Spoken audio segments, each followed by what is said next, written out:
వి gold trusted gold buyers తాకట్టులో ఉన్న బంగారాన్ని విడిపించి ఈ రోజు ఉన్న మార్కెట్ ధరకే కొనబడును. మరిన్ని వివరాలకు సంప్రదించండి 7710 welcome to Hot TV Crime scene.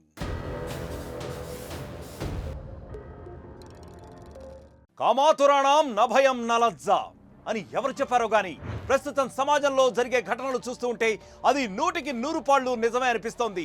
కామంతో కళ్ళు మూసుకుపోతున్న కిరాతకులు వావి వరుసలు చిన్న పెద్ద కూడా మరిచి కామాంధులుగా మారిపోతున్నారు. ఎవరేమైనా కానీ తమ శారీరక వాంఛలు తీరితే చాలు అన్నట్లుగా కామంతో కొట్టుకు చస్తున్నారు. తాజాగా సంగారెడ్డి జిల్లాలో 8 ఏళ్ల బాలికపై అఘాయిత్యానికి పాల్పడడం తీవ్ర కలకలం రేపుతోంది. ఫసల్వాది డబుల్ బెడ్రూమ్ కాలనీలో చోటు చేసుకుంది ఈ దారుణం. సాయంత్రం సమయంలో బయట ఆడుకుంటున్న చిన్నారిపై 2 మృగాలు కన్నేశాయి. చాక్లెట్లు కొనిస్తామని ఆశ చూపి పక్కనే ఉన్న చెట్ల పొదల్లోకి తీసుకెళ్లారు. అనంతరం చిన్నారిపై దారుణానికి ఒడిగట్టారు. ఆ క్రూర మృగాల ధాటికి భయంతో చిన్నారి కేకలు వేసింది. స్థానికులు వచ్చేసరికి ఆ కిరాతకులు పారిపోయే ప్రయత్నం చేశారు. అందులో ఒకరిని పట్టుకుని దేహశుద్ధి చేశారు సదరు స్థానికులు. గంజాయి మత్తులో తూలుతున్న వాడు తప్పు చేసి కూడా దబాయించే ప్రయత్నం చేశాడు. దీంతో స్థానికులు అతనికి మత్తు దిగే వరకు చితకబాదారు.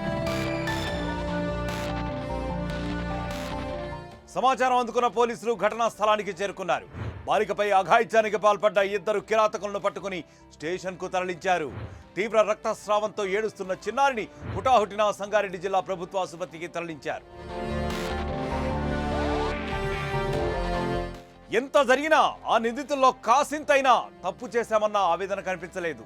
తమకు ఇదంతా అలవాటేనన్నట్లుగా ప్రవర్తించారు ఆ కిరాతకులు. నిందితులిద్దరూ గంజాయి మత్తులో తూలుతూ ఉండడం చూసిన వారందరికీ వాళ్లను అక్కడే నడి రోడ్డుపైనే కొట్టి చంపేయాలన్నంత కోపం వచ్చింది. విషయం తెలుసుకున్న కాలనీవాసులంతా ఆసుపత్రికి పెద్ద సంఖ్యలో చేరుకున్నారు. చిన్న పాపపై ఇంతటి దారుణానికి ఒడిగట్టిన నిందితులను నడి రోడ్డుపై ఉరి తీయాలంటూ ఆందోళనకు దిగారు. చివరికి పోలీసులు వారికి నచ్చజెప్పడంతో ఆందోళన విరమించారు. చూసారా సమాజం ఎటుపోతోంది అసలు. అమ్మాయి కనిపిస్తే చాలు కామ కోరలు చాస్తున్నారు కిరాతకులు. నెలల వయస్సు పసికందు నుంచి పండు ముసలి వరకు ఎవరిని కూడా వదిలిపెట్టడం లేదు. నిర్భయ, అభయ, దిశ లాంటి చట్టాలు తెచ్చినా సరే కామాంధుల కళ్ళు మాత్రం తెరుచుకోవడం లేదు. ఇలాంటి వాళ్లకు నడి రోడ్డుపై శిక్ష వేస్తేనే మరో ఘటన జరగదు అన్న అభిప్రాయాలు సర్వత్రా వ్యక్తమవుతున్నాయి. మరో క్రైమ్ స్టోరీతో మళ్ళీ కలుద్దాం. Until then stay clicked on hot TV. మరిన్ని వీడియోస్ కోసం ఛానల్ ని సబ్స్క్రైబ్ చేయండి. లేటెస్ట్ అప్డేట్స్ కోసం వాట్సాప్ ఛానల్ ని ఫాలో అవ్వండి. ఆ లింక్ డిస్క్రిప్షన్ లో ఉంది.